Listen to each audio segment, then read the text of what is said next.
Gold trusted gold buyers మీరు తాకట్టు పెట్టిన బంగారాన్ని విడిపించి ఈ రోజు ఉన్న మార్కెట్ ధరకు కొనబడును.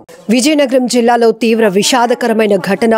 ఆడుకుంటూ నలుగురు చిన్నారులు కారులోనికి వెళ్లి కూర్చుందాం అనుకున్నారు. కానీ అంతలోనే కార్ డోర్ లాక్ అయిపోవడంతో ఊపిరాడక ఆ కారులోనే కన్నుమూసినటువంటి దురదృష్టకరమైన ఘటన ఒక్కసారిగా ద్వారపూడి గ్రామాన్ని విషాదంలోనికి ముంచేసింది అని చెప్పుకోవచ్చు. చాలా దారుణమైన విషయం. నలుగురు చిన్నారులు 10 ఏళ్ల లోపు వాళ్ళే. ఉదయ్, మనస్విని, చారుమతి, జాస్విక. ఈ నలుగురు చిన్నారులు నిన్న మధ్యాహ్నం 1 గంట ప్రాంతంలో ఆడుకున్నారు. ఇంటి ముందే ఆడుకుంటున్నారు కదా అని చెప్పి తల్లిదండ్రులు అనుకున్నారు. కానీ అంతలోనే కొద్దిపాటి చినుకులు పడటంతో అక్కడ ఓపెన్ ప్లేస్లో, అంటే గ్రంథాలయం ఉంది, ఆ ఓపెన్ ప్లేస్లో ఇంటి ముందు ఉన్నటువంటి ఓపెన్ ప్లేస్లో పార్కింగ్ చేసి ఉన్నటువంటి AP05BC 6909 బ్లూ కలర్ కారు ఒక్కసారి డోర్ తీశారు. ట్రై చేశారు పిల్లలు. అది ఓపెన్ అయ్యేటప్పటికి లోపలికి వెళ్ళి ఒక్కొక్క సీట్లో కూర్చొని ఆడుకునే ప్రయత్నం కూడా చేశారు. ఇంతలోనే కార్ డోర్ లాక్ అయిపోయింది. ఆ పిల్లలకి నాలెడ్జ్ లేదు కాబట్టి అసలు ఎలా తీయాలి, బయటకు రాలేనటువంటి పరిస్థితి. మరి ఎప్పుడు వీళ్ళకి ఆ సిచ్యువేషన్ వచ్చిందో తెలియదు. కానీ ఆ పిల్లలు కనిపించట్లేదు అన్న తర్వాత నుంచి 2 గంటల నుంచి సాయంత్రం వరకు నిర్విరామంగా వీధంతా ఏకమ్మడిగా ఒక్కొక్కరు ఒక్కొక్క వైపు తలో దిక్కు వెతుకుతూనే ఉన్నారు. కానీ ఆ కారులోనే పిల్లలు ఉన్నారు అన్న విషయాన్ని మాత్రం గుర్తించలేకపోయారు. అయితే ఇక్కడ ఇప్పుడు మనం ఒక ఆమెతో మాట్లాడించబోతున్నాం. ఆమె ఆ ప్రాంతంలో పనిచేస్తున్నారు. మొహం కడుక్కున్న తర్వాత, ఫేస్ వాష్ చేసుకున్న తర్వాత బొట్టు సరిదిద్దుకుందామని చెప్పి ఒకసారి కారు గ్లాస్ వైపు చూసి ఆమె ఇలా బొట్టు పెట్టుకుంటున్న టైంలో ఒక్కసారిగా ఒక పిల్లాడి చేతులు, ఒక పాప హెయిర్ కనిపించింది. మీరు ఊరంతా వెతుకుతున్నారు, పిల్లలు కనబడలేదని, ఇదిగో ఈ కారులోనే ఉన్నారని ఆమె వెంటనే అందరినీ అలర్ట్ చేయడంతో మొత్తం కుటుంబ సభ్యులు, గ్రామం అంతా అప్పటి వరకు వెతుకుతున్న వాళ్ళంతా కూడా అక్కడికి చేరుకున్నారు. అయితే డోర్స్ ఓపెన్ కాకపోవడం వల్ల కారు అద్దాలు పగలగొట్టేటప్పటికి పిల్లలు విగత జీవులుగా పడున్న దృశ్యాలు ఒక ఆమె ప్రత్యక్షంగా చూసిన ఆమె చెప్తూ, ఆమె కంట తడి పెట్టిన తీరైతే మాత్రం చాలా బాధాకరం. పిల్లలు ఒక్కొక్కరు ఆ వేడికి ఊపిరాడక మాడిపోయారు మేడం. కనీసం వాంతులతో కొంతమంది ఇబ్బంది పడ్డారు. అప్పటికే చాలామంది అయితే ఆ నలుగురు పిల్లల పరిస్థితి చాలా దయనీయంగా ఉంది. వాళ్ళు బ్రతుకుతారా అన్న ఆలోచన కూడా లేనటువంటి సిచ్యువేషన్లోనికి వెళ్ళిపోయారని కూడా ఆమె చెప్పారు. అప్పటి వరకు మా కళ్ళెదుటే ఆడుకున్నారు. మా ఇంట్లో చాలాసేపు గడిపిన పిల్లలు ఒక్కసారిగా ఆ కారులోని నలుగురు విగత జీవులుగా మారిపోవటాన్ని నేను జీర్ణించుకోలేకపోతున్నాను అంటూ ఆమె కన్నీరు పెట్టుకుంటూ ఐడ్రీమ్తో మాట్లాడినటువంటి పరిస్థితి కూడా ఉంది. ఇక్కడ ఇప్పటి వరకు నేను చెప్పాను కదా, మొట్టమొదట చూసిన ఆమె కూడా ఈమె అసలు ఏం జరిగింది తల్లి, ఏం చూశారు మీరు? మేము టాయిలెట్కే వెళ్ళాం మేడం. వెళ్ళేసరికి ఎదుర ఒక అతను పని చేస్తుంటే నాకు అది చూస్తే అతను చూస్తున్నారు, మగ అతను కదా అంటే నాకు కొంచెం ఫాస్ట్గా వస్తుంది. అలా ఒంగున్నాను, ఇలా అర్థం కాసి, అంటే ఒంగునైనా ఫాస్ట్గా వెళ్ళిసుకోవచ్చు కదా అతను చూస్తున్నాడు అని. ఇల్లు చూసేటప్పటికి ఒక అమ్మాయి సీట్లో ఉండి కనిపించింది. నేను అలా కొంచెం వెనక్కి వెళ్ళిపోయి, అతను మాయ అవుతారు, మాయ కారులో ఎవరో ఉన్నట్టుగా ఉన్నారు అన్నారు. అంతట్లోకి అందరూ వచ్చి అద్దాలు పగలగొట్టి తీశారు. టైం ఎంత అయి ఉంటుంది ఆ సమయంకి? అప్పుడు మరి టైం అయితే మరి వాళ్ళు తీసే టైమే నేను చూసేది. నేను చూడగానే ఎరగొట్టారు. మరి టైం గట్టయితే చూడలేదు. గ్లాసుల్లో నుంచి కనపడుతున్నారమ్మా పిల్లలు? ఒక్క పాపనే చూసాను నేను, మిగతా వాళ్ళు చూడలేదు. కిడ్నాప్ చేసి తీసుకెళ్ళిపోయారు అనేసరికి నాకు టెన్షన్ వచ్చేసి మా అబ్బాయి కూడా కళ్ళంకి వెళ్ళారు. వాడు కూడా ఎందుకు పంపించానమ్మో, ముందు పిల్లలు కనిపించలేదన్నప్పటికీ ఎవరు కిడ్నాప్ చేశారు అని అనుకున్నారు, అందరూ అనుకుంటున్నారు వీధిలో. అక్కడే నేను కూడా పనికి వెళ్ళాను. తీసుకెళ్ళిపోయారు, కిడ్నాప్ చేసి నలుగురిని ఒకసారి తీసుకెళ్ళిపోయారు అనుకునేసరికి మా అబ్బాయి, ఒక 10 సంవత్సరాల అబ్బాయి ఉందని కళ్ళంకి పంపించాను. అమ్మ నేను మా బాబుని పంపించాను. టెన్షన్ వల్లేనే నాకు ఫాస్ట్గా టాయిలెట్కి వచ్చేసింది. ఆందోళనకి వాటర్ తాగాను. పనికి వెళ్ళాను నేను యాక్చువల్గా.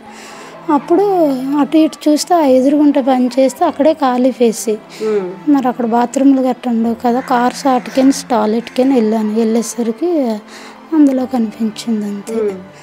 నేను వెంబడే ఆ మాయ నాకాసే చూస్తున్నాడు కాబట్టి మాయ కారులో ఎవరో ఉన్నట్టుగా ఉన్నారంటే అక్కడ అందరూ వాళ్ళ ఇంటి దగ్గరే కదా ఎతుకుతున్నారు. అక్కడే ఎతుకునేసేపటికి వాళ్ళందరూ వచ్చి తీశారు. మరి అంత నుంచి నేను ఇంకా చూడలేదు. నేనే భయపడిపోయి అలా ఉండిపోయాను అంతే మేడం నేను చూసేది. అది చాలా దారుణం. మీరు కూడా ఆ పరిస్థితిలో అక్కడికి వెళ్ళకపోయి ఉంటే కనుక అప్పటికి కూడా ఎవరు వెతుకుతూనే ఉంటాము. ఇంకా మాకు ఆ విషయం అప్పటికి ఈవిడ చెప్పకపోతే మాత్రము మేము తెల్లారి వరకు వెతుకుతూనే ఉంటాము. ఎక్కడికో వెళ్ళిపోయారు అనేసి ఎవరు తీసుకెళ్ళిపోయారు అని అంటే మనిషి ఒకలాగా అంటారు, కానీ నలుగురు ఆ వయసు పిల్లలు కనుక నాకైతే తీసుకెళ్ళిపోయారని నమ్మకం లేదు. కానీ వీళ్ళు ఈ ఊర్లోనే ఎక్కడో చిక్కుడిపోయారు, ఈ ఊర్లోనే ఎక్కడో చిక్కుడిపోయారు అనేసి నేను అనేదాన్ని. తీసుకెళ్ళిపోవడం అంటే చిన్నపిల్లలు అయితే అలాగా, వీళ్ళు 10 సంవత్సరాల పిల్లలు కదా, ఒకళ్ళు అయితే తీసుకెళ్ళిపోతారు కానీ నలుగురిని ఎలా తీసుకెళ్ళిపోతారు అనేదాన్ని. అంటే మనిషి ఒక్కొక్కరు ఒక్కొక్క రకంగా మాట్లాడేవారు. మాట్లాడేటప్పుడు నేనైతే ఇలాగ అనేదాన్ని. కానీ మరి ఇంకా నాకు దగ్గరలో పెట్టుకునే మేము ఊరల్లా నెతికాము, ప్రతి వీధి నెతికాము. 2 ఫంక్షన్లు అయ్యాయి నిన్న. ఫంక్షన్లు అయితే ఫంక్షన్ల కాడికి వెళ్ళిపోయారేమో, భోజనాలు కాడని అడొక అడావిడి. ఎందుకంటే చిన్నపిల్లలు ఏంటంటే భోజనం అంటే కొంచెం ఇంట్రెస్ట్ పెడతారు కదని అలాగా కూడా తిరిగాము. మొత్తం ఊరల్లా తిరిగారు. 5 వరకు తిరిగారు. 5 గంటలకి ఈవిడ చెప్పారు. ఎప్పటి నుంచి అక్కడ ఉంది కారు? నిన్నటికి మొన్నటికి 2 రోజులు బట్టే ఉంది అక్కడ. వేరే వాళ్ళు వచ్చి ఫంక్షన్ అనేసి వచ్చి అక్కడ పెట్టారు. పెట్టేసరికి ఇలాగ జరిగింది.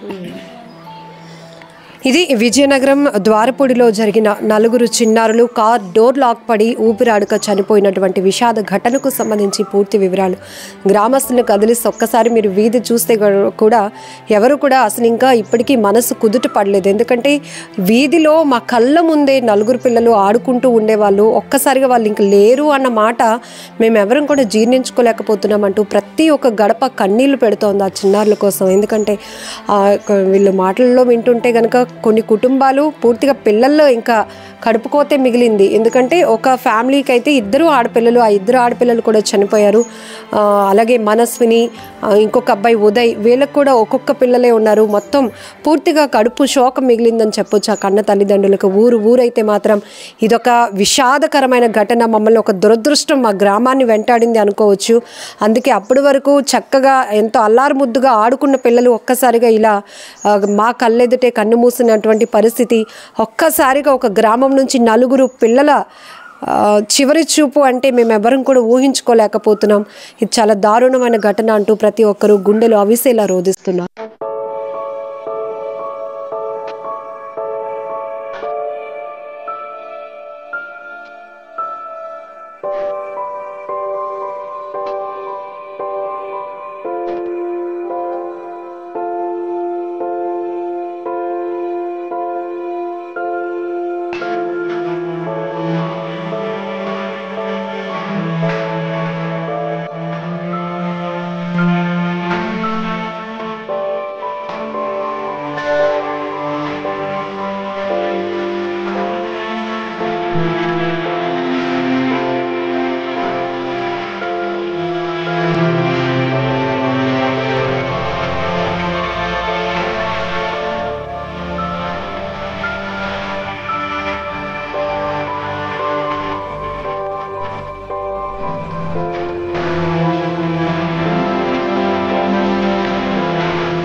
నిజంగా ప్రస్తుతం ఉన్నటువంటి సమాజం దేనికి ప్రయారిటీ ఇస్తుంది? ఆర్థిక సంబంధాల చుట్టూ మాత్రమే తిరుగుతుంది. మళ్ళీ ఎన్నికలంగానే చాలా విరక్తి కలుగుతాం.